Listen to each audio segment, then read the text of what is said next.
بسم اللہ الرحمن الرحیم۔ السلام علیکم سامعین۔ کتاب نہج البلاغہ، ترجمہ نہج البلاغہ، جس کے مؤلف حجت الاسلام مولانا مفتی جعفر حسین صاحب قبلہ ہیں، اس کو ہم مل کر پڑھ رہے ہیں کاشانِ بصیرت کے یوٹیوب چینل پہ۔ آئیے اس کتاب کا مطالعہ کرتے ہیں۔ ہم نے اور یہ ہے پارٹ نمبر 39 اور ہم پڑھنے جا رہے ہیں خطبہ نمبر 128 اور پیج نمبر ہے 361۔ آئیے پڑھتے ہیں۔ اس میں لکھا ہے کہ جب حضرت ابو ذر کو ربضہ رے بے زال اور گول ہے ربضہ کی طرف جلا وطن کیا گیا تو ان سے خطاب کر کے فرمایا۔ اب سامعین یہاں پہ جب لکھا ہے نا یہ جملہ کہ جب حضرت ابو ذر کو، تو یہاں پہ اشارہ ہے کہ ہم اس کے بارے میں پڑھ لیں، تو ہم اس کے بارے میں بعد میں پڑھ لیں گے، خطبہ پہلے مکمل کر لیتے ہیں، خطبہ زیادہ بڑا نہیں ہے۔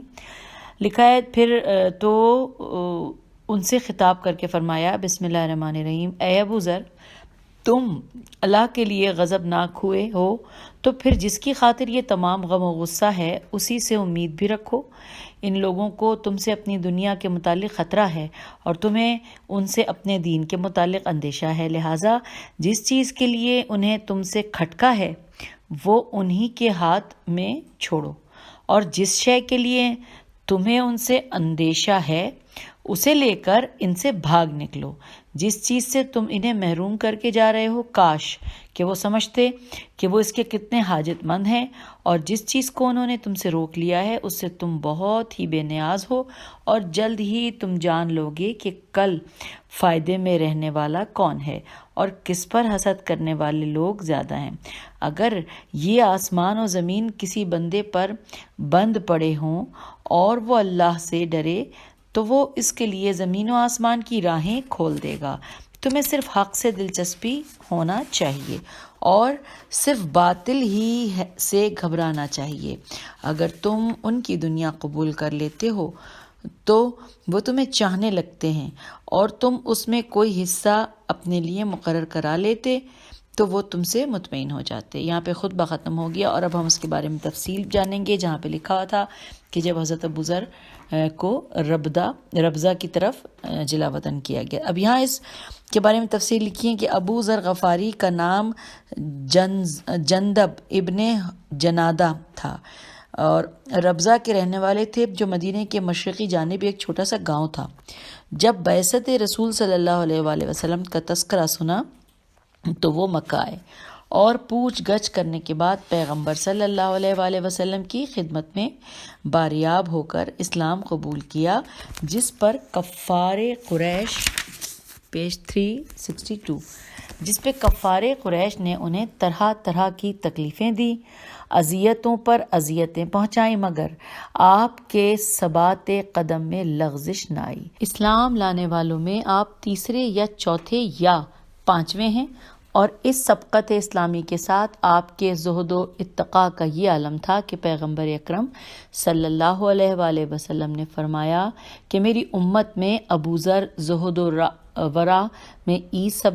عیسیٰ ابن مریم کی مثال ہیں۔ آپ حضرت عمر کے دور حکومت میں شام چلے گئے اور حضرت عثمان کے زمانے خلافت میں بھی وہیں مقیم تھے۔ زندگی کے شب و روز ہدایت و تبلیغ کے فرائض سر انجام دیتے، اہل بیت رسول صلی اللہ علیہ وآلہ وسلم کی عظمت سے روشناس کرنے اور جادہ حق کی طرف رہنمائی فرمانے میں گزرتے تھے۔ چنانچہ شام اور جبل عامل میں شیعت کے جو اثرات پائے جاتے ہیں وہ آپ ہی کی تبلیغ و مساعی کا نتیجہ اور آپ ہی کے بوئے ہوئے بیج کے برگ و بار ہیں۔ امیر شام معاویہ کو ان کی یہ روش پسند نہ تھی، چنانچہ وہ ان کے کھلم کھلا لے دے کرنے اور حضرت عثمان کی زراندوزی و بے رہروی کے تذکرے کرنے سے انتہائی بیزار تھے، مگر کچھ بنائے نہ بنتی تھی۔ آخر اس نے حضرت عثمان کو لکھا کہ اگر یہ کچھ عرصے اور یہاں مقیم رہے تو ان اطراف کے لوگوں کو یہ برگشتہ کر دیں گے، لہٰذا اس کا انسداد ہونا چاہیے، جس پر انہوں نے لکھا کہ ابو ذر کو شتر بے پالان پر سوار کر کے مدینہ روانہ کر دیا جائے۔ چنانچہ اس حکم کی تکمیل کی گئی اور انہیں مدینہ روانہ کر دیا گیا۔ جب آپ مدینہ پہنچے تو یہاں بھی حق و صداقت کی تبلیغ شروع کر دی، مسلمانوں کو پیغمبر کا عہد یاد دلاتے، کسروی و قیصری شان کے مظاہروں سے روکتے جس پر حضرت عثمان جزبز ہوتے، ان کی زبان بندی کی تدبیریں کرتے۔ چنانچہ ایک دن انہیں بلا کر کہا کہ میں نے سنا ہے کہ تم کہتے پھرتے ہو کہ پیغمبر صلی اللہ علیہ وآلہ وسلم نے فرمایا تھا کہ جب بنی امیہ کی تعداد 30 تک پہنچ جائے گی تو وہ اللہ کے شہروں کو اپنی جاگیر اور اس کے بندوں کو اپنا غلام اور اس کے دین کو فریب کاری کا ذریعہ قرار دے لیں گے۔ آپ نے کہا کہ بے شک میں نے پیغمبر اسلام کو یہ فرماتے سنا تھا۔ عثمان نے کہا کہ تم جھوٹ کہتے ہو، اور پاس بیٹھنے والوں سے کہا کہ کیا تم میں سے کسی نے اس حدیث کو سنا ہے؟ سب نے نفی میں جواب دیا، جس پر حضرت ابو ذر نے فرمایا کہ امیر المومنین علیہ السلام علی ابن ابی طالب سے دریافت کیا جائے۔ چنانچہ آپ کو بلا کر دریافت کیا گیا تو آپ نے فرمایا کہ ہاں یہ درست ہے اور ابو ذر سچ کہتے ہیں۔ عثمان نے کہا کہ آپ کس پر بنا پر اس حدیث کی صحت کی گواہی دیتے ہیں؟ حضرت نے فرمایا کہ میں نے پیغمبر اکرم صلی اللہ علیہ وآلہ وسلم کو فرماتے سنا کہ کسی بولنے والے پر آسمان نے سایہ نہیں ڈالا اور زمین نے اسے نہیں اٹھایا جو ابو ذر سے زیادہ راست گو ہو۔ اب حضرت عثمان کیا کہہ سکتے تھے؟ اگر جھٹلاتے تو پیغمبر صلی اللہ علیہ وآلہ وسلم کی تکذیب لازم آتی تھی۔ پیچ و تاب کھا کر رہ گئے اور کوئی تردید نہ کر سکے۔ ادھر حضرت ابو ذر نے سرمایہ پرستی کے خلاف کھلم کھلا کہنا شروع کر دیا اور حضرت عثمان کو دیکھتے تو اس آیت کی تلاوت فرماتے۔ ترجمہ: وہ لوگ جو سونا اور چاندی جمع کرتے رہتے ہیں اور اسے اللہ کی راہ میں خرچ نہیں کرتے، ان کو دردناک عذاب کی خوشخبری سنا دو۔ 363 ان کو دردناک عذاب کی خوشخبری سنا دو جس دن کہ ان کا جمع کیا ہوا سونا چاندی دوزخ کی آگ میں تپایا جائے گا، اور اس سے ان کی پیشانیاں، پہلو اور پیٹھیں داغی جائیں گی، اور ان سے کہا جائے گا کہ یہ وہی ہے جسے تم نے اپنے لیے ذخیرہ بنا کر رکھا تھا، تو اب اس ذخیرہ اندوزی کا مزہ چکھو۔ ترجمہ ختم۔ اور لکھا ہے پھر کہ حضرت عثمان نے مال و دولت کا لالچ دیا مگر اس طائر آزاد کو سنہری جال میں نہ جکڑ سکے، تشدد بسختی سے بھی کام لیا مگر ان کی زبان حق ترجمان کو بند نہ کر سکے۔ آخر کار انہیں مدینہ چھوڑ دینے اور ربضہ کی جانب چلے جانے کا حکم دیا، اور ترید رسول کے فرزند ترید رسول کے فرزند مردان کو اس پر مامور کیا کہ وہ انہیں مدینے سے باہر نکال دے، اور اس کے ساتھ یہ قہرمانی فرمان بھی صادر فرمایا کہ کوئی ان سے کلام نہ کرے اور نہ انہیں الوداع کہے، مگر امیر المومنین علیہ السلام، امام حسن علیہ السلام، امام حسین علیہ السلام، عقیل، عبداللہ ابن جعفر اور عمار یاسر نے اس فرمان کی کوئی پرواہ نہ کی اور انہیں رخصت کرنے کے لیے ساتھ ہو لیے، اور اسی رخصت کے موقع پر حضرت نے ان سے یہ کلمات کہے۔ ربضہ میں حضرت ابو ذر رضی اللہ کی زندگی بڑی ابتلاؤں میں کٹی۔ یہیں پر آپ کے فرزند زر اور اہلیہ نے انتقال کیا، اور جو بھیڑ بکریاں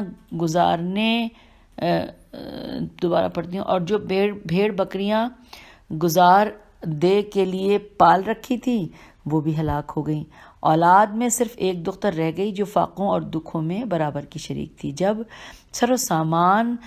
زندگی ناپید ہو گئے اور فاقوں پر فاقے ہونے لگے تو اس نے حضرت ابو ذر سے عرض کیا کہ بابا، یہ زندگی کے دن کس طرح کٹیں گے؟ کہیں آنا جانا چاہیے اور رزق کی تلاش کرنی چاہیے، جس پر حضرت ابو ذر اسے ہمراہ لے کر صحرا کی طرف نکل کھڑے ہوئے، مگر گھاس پات بھی میسر نہ آ سکا۔ آخر تھک کر ایک جگہ بیٹھ گئے اور ریت جمع کر کے اس کا ڈھیر بنایا اور اس پر سر رکھ کر لیٹ گئے۔ اسی عالم میں سانسیں اکھڑ گئیں، پتلیاں اوپر چڑھ گئیں، نزع کی حالت طاری ہو گئی۔ جب دختر ابو ذر نے یہ حالت دیکھی تو سراسیمہ و مضطرب ہو کر کہنے لگی کہ بابا، اگر آپ نے اس لقودق صحرا میں انتقال فرمایا تو میں اکیلی کیسے دفن و کفن کا سامان کروں گی؟ آپ نے فرمایا کہ بیٹی گھبراؤ نہیں، پیغمبر اکرم صلی اللہ علیہ وآلہ وسلم مجھ سے فرما گئے تھے کہ اے ابو ذر تم عالم غربت میں مرو گے اور کچھ عراقی تمہاری تجہیز و تکفین کریں گے، تم میرے مرنے کے بعد ایک چادر میرے اوپر ڈال دینا اور سر راہ جا بیٹھنا، اور جب ادھر سے کوئی قافلہ گزرے تو اسے کہنا کہ پیغمبر صلی اللہ علیہ وآلہ وسلم کے صحابی ابو ذر نے انتقال کیا ہے۔ چنانچہ ان کی رحلت کے بعد وہ سر راہ جا کر بیٹھ گئی۔ کچھ دیر کے بعد ایک قافلہ گزرا جس میں حلاں بن ابن مالک مزنی، احنف ابن قیس تمیمی، صعصع ابن سوحان عبدی، اسود ابن قیس تمیمی اور مالک ابن حارث اشتر تھے۔ جب انہوں نے حضرت ابو ذر کے انتقال کی خبر سنی تو اس بے کسی کی موت پر تڑپ اٹھے، سواریاں روک لیں اور ان کی تجہیز و تکفین کے لیے سفر ملتوی کر دیا۔ مالک اشتر نے ایک حلہ کفن کے لیے دیا جس کی قیمت 4000 درہم تھی اور تجہیز و تکفین کے فرائض سر انجام دے کر رخصت ہوئے۔ یہ واقعہ 8 ذی الحجہ سن 23 ہجری کا ہے۔ اچھا جی سامعین، اب ہم نے یہ مکمل پڑھ لیا، خطبہ نمبر 128 کے بارے میں پڑھ لی تفصیلات۔ اب ہم پیج نمبر 364 پہ آ گئے اور خطبہ نمبر 129 پڑھنے جا رہے ہیں۔ بسم اللہ الرحمن الرحیم۔ اے الگ الگ طبیعتوں اور پراگندہ دل و دماغ والوں کہ جن کے جسم موجود اور عقلیں گم ہیں، میں تمہیں نرمی و شفقت سے حق کی طرف لانا چاہتا ہوں، اور تم اس سے اس طرح بھڑک اٹھتے ہو جس طرح شیر کے ڈکار سے بھیڑ بکریاں۔ کتنا دشوار ہے کہ میں تمہارے سہارے پر چھپے ہوئے عدل کو ظاہر کروں یا حق میں پیدا کی ہوئی کجیوں کو سیدھا کروں۔ بار الہ تو خوب جانتا ہے کہ یہ جو کچھ بھی ہم سے جنگ و پیکار کی صورت میں، یہ بریکٹ میں لکھا ہے کہ جنگ و پیکار کی صورت میں، اور بریکٹ کلوز ہو گیا ہے، لکھا ہے کہ جو کچھ بھی ہم سے ظاہر ہوا اس لیے نہیں تھا کہ ہمیں تسلط و اقتدار کی خواہش تھی یا مال دنیا کی طلب تھی، بلکہ یہ اس لیے تھا کہ ہم دین کے نشانات کو پھر ان کی جگہ پر پلٹائیں اور تیرے شہروں میں امن و بہبودی کی صورت پیدا کریں تاکہ تیرے ستم رسیدہ بندوں کو کوئی کھٹکا نہ رہے اور تیرے وہ احکام پھر سے جاری ہو جائیں جنہیں بیکار بنا دیا گیا ہے۔ اے اللہ، میں پہلا شخص ہوں جس نے تیری طرف رجوع کی اور تیرے حکم کو سن کر لبیک کہی، اور رسول اللہ صلی اللہ علیہ وآلہ وسلم کے علاوہ کسی نے بھی نماز پڑھنے میں مجھ پر سبقت نہیں کی۔ اے لوگوں، تمہیں یہ معلوم ہے کہ ناموس، خون، مال، غنیمت، نفاذ احکام اور مسلمانوں کی پیشوائی کے لیے کسی طرح مناسب نہیں کہ کوئی بخیل حاکم ہو، کیونکہ اس کا دانت مسلمانوں کے مال پر لگا رہے گا، اور نہ کوئی جاہل کہ وہ انہیں اپنی جہالت کی وجہ سے گمراہ کرے گا، اور نہ کوئی کج خلق کہ وہ اپنی تند مزاجی سے چہرے سے چرکے لگاتا رہے گا، اور نہ کوئی مال و دولت میں بے راہ روی کرنے والا کہ وہ کچھ لوگوں کو دے گا اور کچھ کو محروم کر دے گا، اور نہ فیصلے کرنے میں رشوت لینے والا کہ وہ دوسروں کے حقوق کو رائے گاں کر دے گا اور انہیں انجام تک نہ پہنچائے گا، اور نہ کوئی سنت کو بیکار کر دینے والا کہ وہ امت کو تباہ و برباد کر دے گا۔ یہاں پہ خطبہ ختم ہو گیا ہے اور ہم پیج 365 پہ آ گئے ہیں، اور اب ہم پڑھنے جا رہے ہیں خطبہ نمبر 130۔ آئیے آغاز کرتے ہیں۔ بسم اللہ الرحمن الرحیم۔ وہ جو کچھ لے اور جو کچھ دے اور جو نعمتیں بخشے اور جن آزمائشوں میں ڈالے، سب پر ہم اس کی حمد و ثنا کرتے ہیں۔ وہ ہر چھپی ہوئی چیز کی گہرائیوں سے آگاہ اور ہر پوشیدہ شے پر حاضر و ناظر ہے۔ وہ سینوں میں چھپی ہوئی چیزوں اور آنکھوں کی چوری چھپے اشاروں کا جاننے والا ہے۔ ہم گواہی دیتے ہیں کہ اس کے علاوہ کوئی معبود نہیں، اور محمد صلی اللہ علیہ وآلہ وسلم اس کے برگزیدہ بندے اور فرستادہ رسول ہیں۔ ایسی گواہی کہ جس میں ظاہر و باطن یکساں اور دل و زبان ہم نوا ہیں۔ اسی خطبے کا ایک جز یہ ہے کہ خدا کی قسم وہ چیز جو سراسر حقیقت ہے، ہنسی کھیل نہیں اور سرتاپا حق ہے، جھوٹ نہیں، وہ صرف موت ہے۔ اس کے پکارنے والے نے اپنی آواز پہنچا دی ہے اور اس کے ہکانے والے نے جلدی مچا رکھی ہے۔ یہ زندہ لوگوں کی کثرت تمہارے نفس کو دھوکہ نہ دے کہ اپنی موت کو بھول جاؤ، تم ان لوگوں کو جو تم سے پہلے تھے، جنہوں نے مال و دولت کو سمیٹا تھا، جو افلاس سے ڈرتے تھے اور امیدوں کی درازی اور موت کی دوری کا فریب کھا کر نتائج سے بے خوف بن چکے تھے۔ دیکھ چکے ہو کہ کس طرح موت ان پر ٹوٹ پڑی، کہ انہیں وطن سے نکال باہر کیا اور ان کی جائے امن سے انہیں اپنی گرفت میں لے لیا، اس عالم میں کہ وہ تابوت پر لدے ہوئے تھے اور لوگ یکے بعد دیگرے کاندھا دے رہے تھے اور اپنی انگلیوں کے سہارے سے روکے ہوئے تھے۔ Page number 366۔ اور اپنی انگلیوں کے سہارے سے روکے ہوئے تھے۔ کیا تم نے ان لوگوں کو نہیں دیکھا کہ جو دور کی امیدیں لگائے بیٹھے تھے، جنہوں نے مضبوط محل بنائے تھے اور ڈھیروں مال جمع کیا تھا، کس طرح ان کے گھر قبروں میں بدل گئے اور جمع شدہ پونجی تباہ ہو گئی اور ان کا مال وارثوں کا ہو گیا اور ان کی بیویاں دوسروں کے پاس پہنچ گئیں۔ اب نہ وہ نیکیوں میں کچھ اضافہ کر سکتے ہیں اور نہ اس کا کوئی موقع ہے کہ وہ کسی گناہ کے بعد توبہ کر کے اللہ کی رضامندیاں حاصل کر لیں۔ جس شخص نے اپنے دل کو تقوی شعار بنا لیا، وہ بھلائیوں میں سبقت لے گیا اور اس کا کیا کرایہ سوارت ہوا۔ تقوی حاصل کرنے کا موقع غنیمت سمجھو اور جنت کے لیے جو عمل ہونا چاہیے اسے انجام دو، کیونکہ دنیا تمہاری قیام گاہ نہیں بنائی گئی ہے، بلکہ یہ تو تمہارے لیے گزرگاہ ہے، تاکہ تم اس سے اپنی مستقل قیام گاہ کے لیے زیادہ راہ اکٹھا کر سکو۔ اس دنیا سے چل نکلنے کے لیے آمادہ رہو اور کوچ کے لیے سواریاں اپنے سے قریب کر لو،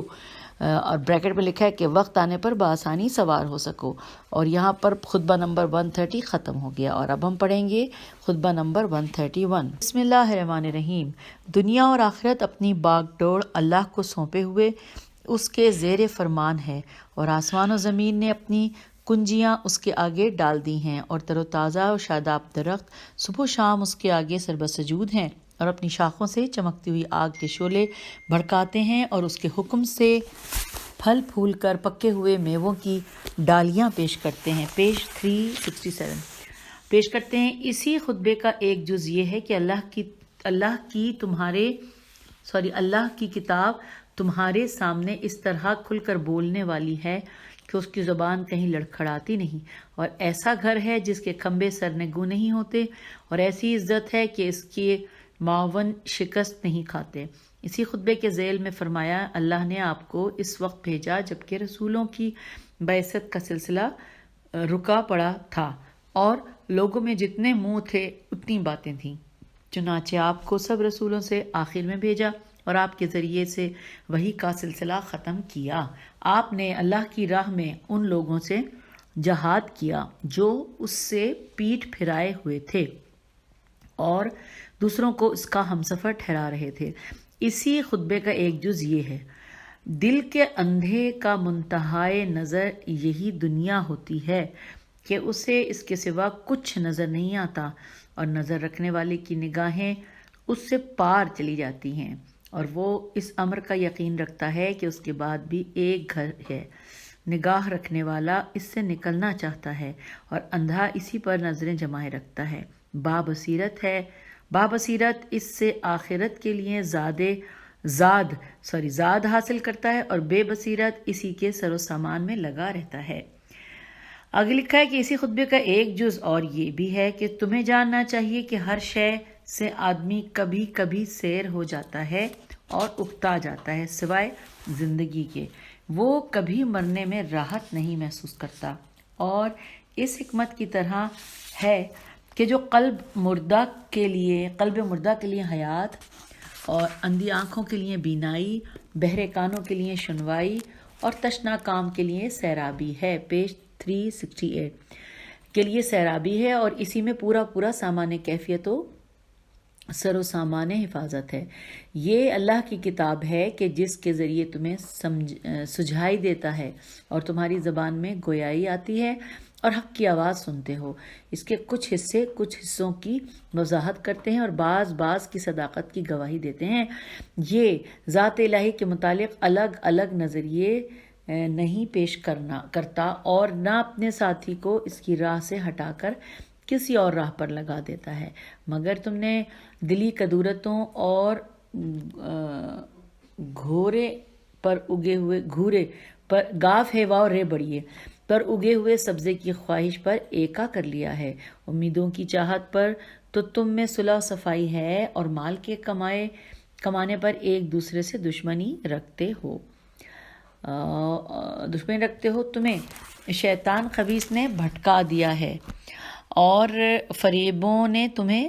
بہکا رکھا ہے۔ میرے اور تمہارے نفسوں کے مقابل میں اللہ ہی مددگار ہے۔ یہاں پر خطبہ ختم ہو گیا۔ اب ہم پڑھنے جا رہے ہیں خطبہ 132۔ اس میں لکھا ہے کہ جب حضرت عمر ابن خطاب نے غزوہ روم میں شرکت کے لیے حضرت سے مشورہ لیا تو آپ نے فرمایا، بسم اللہ الرحمن الرحیم، اللہ نے دین والوں کی حدوں کو تقویت پہنچانے اور ان کی غیر محفوظ جگہوں کو دشمن کی نظر سے بچانے کا ذمہ لے لیا ہے۔ وہی خدا اب بھی زندہ و غیر فانی ہے کہ جس نے اس وقت کی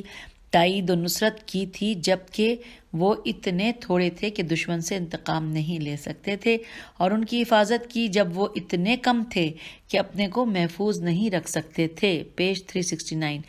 نہیں رکھ سکتے تھے۔ اگر خود ان دشمنوں کی طرف بڑھے اور ان سے ٹکرائے اور کسی افتاد میں پڑ گئے تو اس صورت میں مسلمانوں کے لیے دور کے شہروں کے پہلے کوئی ٹھکانہ نہ رہے گا، اور نہ تمہارے بعد کوئی ایسی پلٹنے کی جگہ ہوگی کہ اس کی طرف پلٹ کر آ سکیں۔ تم ان کی طرف اپنے بجائے کوئی تجربہ کار آدمی بھیجو اور اس کے ساتھ اچھی کارکردگی والے اور خیر خواہی کرنے والے لوگوں کو بھیج دو۔ اگر اللہ نے غلبہ دے دیا تو تم یہی چاہتے ہو، اگر دوسری صورت میں شکست ہو گئی تو تم لوگوں کے لیے ایک مددگار اور مسلمان کے لیے پلٹنے کا مقام ہوگے۔ تو یہاں پر خطبہ یہ ختم ہو گیا، لیکن ابھی اس کی تفصیلات ہم نے پڑھنی ہیں۔ آئیے ہم مل کے پڑھتے ہیں۔ اس کے آگے لکھا ہے کہ امیر المومنین کے متعلق یہ عجیب روش اختیار کی جاتی ہے کہ ایک طرف تو یہ کہا جاتا ہے کہ آپ امور سیاست سے بے خبر اور طریق جہاں بانی سے ناآشنا تھے، کہ جس سے یہ غرض ہوتی ہے کہ بنی امیہ کے ہوس و افتزار سے پیدا کی ہوئی شورشوں کو آپ کی کمزوری سیاست کا نتیجہ قرار دیا جائے، اور دوسری طرف خلفائے وقت نے مملکت کے اہم معاملات اور کفار سے محاربات کے سلسلے میں جو مختلف مواقع آپ سے مختلف مواقع پر آپ سے مشورے لیے انہیں بڑی اہمیت دے کر اچھالا جاتا ہے، جس سے یہ مقصد نہیں ہوتا کہ آپ کی صحت فکر و نظر اصابت رائے اور تہ رس بصیرت کو پیش کیا جائے، بلکہ صرف یہ غرض ہوتی ہے کہ آپ اور خلفاء میں اتحاد و یگانت اور یکجہتی کا مظاہرہ کیا جائے، تاکہ ادھر توجہ ہی مبذول نہ ہونے پائے کہ آپ کسی مرحلے پر ان سے متصادم بھی رہے ہیں اور باہم اختلاف و مناقشات بھی رونما ہوتے رہے ہیں۔ چنانچہ تاریخی حقائق اس کے شاہد ہیں کہ آپ ان کے نظریات سے اختلاف کرتے تھے اور ان کے ہر اقدام کو درست و صحیح نہ سمجھتے تھے، جیسا کہ خطبہ شقیہ میں ہر دور کے متعلق واشگاف لفظوں میں تبصرہ کرتے ہوئے اپنے اختلاف رائے اور غم و غصے کا اظہار فرمایا ہے، لیکن اس اختلاف کے معنی یہ نہیں ہے کہ اسلامی اور اجتماعی مفاد کے سلسلے میں صحیح رہنمائی نہ کی جائے۔ پھر امیر المومنین علیہ السلام کی سیرت تو اتنی بلند تھی کہ کسی کو یہ خیال بھی نہیں ہو سکتا کہ آپ کسی ایسے مشورے سے پہلو تہی کریں گے جس سے مفاد عامہ وابستہ ہو، یا کوئی ایسا مشورہ دیں گے جس سے مصالح عامہ کو نقصان پہنچے۔ اسی لیے نظریات کے اختلاف کے باوجود آپ سے مشورے لیے جاتے تھے، جس سے آپ کے کردار کی عظمت اور صحت فکر و نظر پر روشنی پڑتی ہے، اور جس طرح پیغمبر اکرم صلی اللہ علیہ وآلہ وسلم کی سیرت کا یہ نمایاں جوہر ہے کہ کفار قریش آپ کو دعوت نبوت میں جھٹلانے کے باوجود بہترین امانت دار سمجھتے تھے اور کبھی آپ کی امانت پر شبہ نہ کر سکے، بلکہ مخالفت کے ہنگاموں میں بھی اپنی امانتیں بے کھٹکے آپ کے سپرد کر دیتے تھے اور کبھی یہ وہم بھی نہ کرتے تھے کہ ان کی امانتیں خرد برد ہو جائیں گی۔ یوں ہی امیر المومنین علیہ السلام بھی پیج 370 بھی وثوق و اعتماد کے اس بلندی پر سمجھے جاتے تھے کہ دوست و دشمن ان کی اصابت رائے پر اعتماد کرتے تھے، تو جس طرح پیغمبر صلی اللہ علیہ وآلہ وسلم کے طرز عمل سے ان کے کمال امانت داری کا پتہ چلتا ہے، اور اس سے یہ نتیجہ نکالا جاتا ہے کہ ان میں اور کفار میں یگانگت تھی، کیونکہ امانت اپنے مقام پر ہے اور کفر و اسلام کا ٹکراؤ اپنے مقام پر۔ اسی طرح امیر المومنین خلفاء سے اختلاف رکھنے کے باوجود ان کی نظروں میں ملکی و قومی مفاد کے محافظ اور اسلام کے فلاح و بہبود کے نگران سمجھے جاتے تھے۔ چنانچہ جہاں نوعی نون واو عین چھوٹی نوعی مفاد کا سوال پیدا ہوتا ہے، آپ سے مشورہ لیا جاتا تھا اور آپ شخصی اغراض کی سطح سے بلند ہو کر اپنی بلاگ رائے کا اظہار فرما دیتے تھے، اور حدیث نبوی المستشار مؤتمن مشیر امین ہوتا ہے کہ پیش نظر کبھی غل و غش گوارا نہ کرتے تھے۔ چنانچہ جنگ فلسطین کے موقع پر جب حضرت عمر نے اپنی شرکت کے بارے میں ان سے مشورہ لیا تو قطع نظر اس سے کہ آپ کی رائے ان کے جذبات کے موافق ہو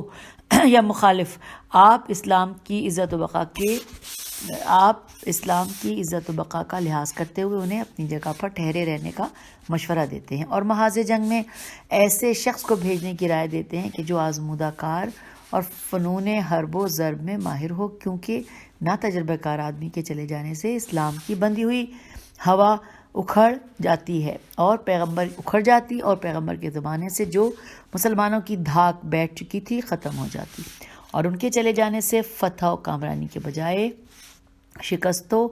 ہزیمت کے آثار آپ کو نظر آ رہے تھے، اس لیے انہیں روک دینے ہی میں اسلامی مفاد نظر آیا۔ چنانچہ اس کا اظہار ان لفظوں میں فرمایا ہے کہ اگر تمہیں میدان چھوڑ کر پلٹنا پڑے تو یہ صرف تمہاری شکست نہ ہوگی بلکہ اس سے مسلمان بددل ہو کر حوصلہ چھوڑ بیٹھیں گے اور میدان جنگ سے روگرداں ہو کر تتر بتر ہو جائیں گے، کیونکہ رئیس لشکر کے میدان چھوڑ دینے سے لشکر کے قدم جم نہ سکیں گے، اور ادھر مرکز کے خالی ہونے کی وجہ سے یہ توقع بھی نہ کی جا سکے گی کہ عقب سے مزید فوجی کمک آ جائے گی جس سے لڑنے بھیڑنے والوں کی ڈھارس بندھی رہے۔ یہ وہ مشورہ جسے باہمی روابط پر دلیل بنا کر پیش کیا جاتا ہے، حالانکہ یہ مشورہ صرف اسلام کی سربلندی اور اس کی عزت و بقا کے پیش نظر تھا، جو آپ کو ہر مفاد سے زیادہ عزیز تھا، اور کسی شخص خاص کی جان عزیز نہ تھی کہ جس کی بنا پر اسے جنگ میں شرکت سے روکا ہو۔ تو یوں ہم نے خطبہ 132 مکمل کر لیا، اس کے بارے میں تفصیلات بھی پڑھ لیں۔ اب آئیے پڑھتے ہیں خطبہ نمبر 133۔ اس میں لکھا ہے کہ میں اور عثمان ابن عفان میں کچھ بحث ہوئی تو مغیرہ ابن اخنس نے عثمان سے کہا کہ میں تمہاری طرف سے نپٹنے لیتا ہوں، یہ لکھا ہے، جس پر آپ نے مغیرہ سے کہا، اب جو کہا وہ میں پڑھ رہی ہوں لیکن اس میں ساتھ ساتھ اشارہ ہے تفصیلات پڑھنے کا، وہ بھی ہم خطبہ یا چلیں یہ پہلے پڑھ لیتے ہیں۔ خطبہ بھی چھوٹا سا ہے، تفصیلات بھی چھوٹی سی ہیں کہ اے بے اولاد دین کے بیٹے، یہ اس کے اوپر لکھا ہے کہ ہم نے پڑھنا لکھا ہے۔ مغیرہ ابن افنس عثمان کے ہوا خواہوں میں سے تھا، اس کا بھائی ابو الحکم ابن اخنس احد میں امیر المومنین کے ہاتھ سے مارا گیا تھا، جس کی وجہ سے یہ حضرت کی طرف سے دل میں کینہ اور اناد رکھتا تھا۔ اس کا باپ ان لوگوں میں سے تھا جو فتح مکہ کے موقع پر بظاہر ایمان لے آئے مگر دلوں میں کفر و نفاق لیے ہوئے تھے، اس لیے اسے لعین فرمایا ہے، اور ابتر اس لیے کہا ہے کہ جس کی مغیرہ ایسی اولاد ہو وہ بے اولاد ہی سمجھے جانے کے لائق ہے۔ یہ ہم نے پڑھ لیا جی، جہاں پہ لکھا تھا کہ ہم جا کے تفصیلات میں دیکھیں، خطبہ نمبر 133۔ تو اب ہم خطبے کو باقاعدہ پڑھتے ہیں کہ اے بے اولاد لعین کے بیٹے اور ایسے درخت کے پھل، پیج 371، پھل کہ جس کی نہ کوئی جڑ ہے نہ شاخ، تو بھلا مجھ سے کیا نپٹے گا؟ خدا کی قسم جس کا تجھ ایسا مددگار ہو، اللہ اسے غلبہ و سرفرازی نہیں دیتا، اور جس کا نہ تجھ جیسا ابھارنے والا ہو وہ اپنے پیروں پر کھڑا نہیں ہو سکتا۔ ہم سے دور ہو، خدا تیری منزل کو دور ہی رکھے، اور اس کے بعد جو بن پڑے کرنا، اور اگر کچھ بھی مجھ پر ترس کھائے تو خدا تجھ پر رحم نہ کرے۔ تو یوں ہم نے یہ خطبہ نمبر 133 مکمل کر لیا، اور اب ایک چھوٹا سا خطبہ 134 ہے، وہ ہم اسی آڈیو میں مکمل کرتے ہیں اور پھر آپ سے اجازت چاہیں گے۔ خطبہ نمبر 134: تم نے میری بیعت اچانک اور بے سوچے سمجھے نہیں کی تھی، اور نہ میرا اور تمہارا معاملہ یکساں ہے۔ میں تمہیں اللہ کے لیے چاہتا ہوں اور تم مجھے اس اپنے شخصی فوائد کے لیے چاہتے ہو۔ اے لوگو، اپنی نفسانی خواہشوں کے مقابلے میں میری اعانت کرو۔ خدا کی قسم، میں مظلوم کا اس کے ظلم سے بدلہ لوں گا، اور ظالم کی ناک میں نکیل ڈال کر اسے سرچشمہ حق تک کھینچ کر لے جاؤں گا، اگرچہ اسے یہ ناگوار ہی کیوں نہ گزرے۔ تو یوں ہم نے خطبہ نمبر 134 کو مکمل کر لیا ہے اس پارٹ میں، اور انشاءاللہ اگلے پارٹ میں سے آگے چلیں گے، اور پیج نمبر 371 پہ ہم آپ سے اجازت چاہ رہے ہیں۔ خدا حافظ، فی امان اللہ۔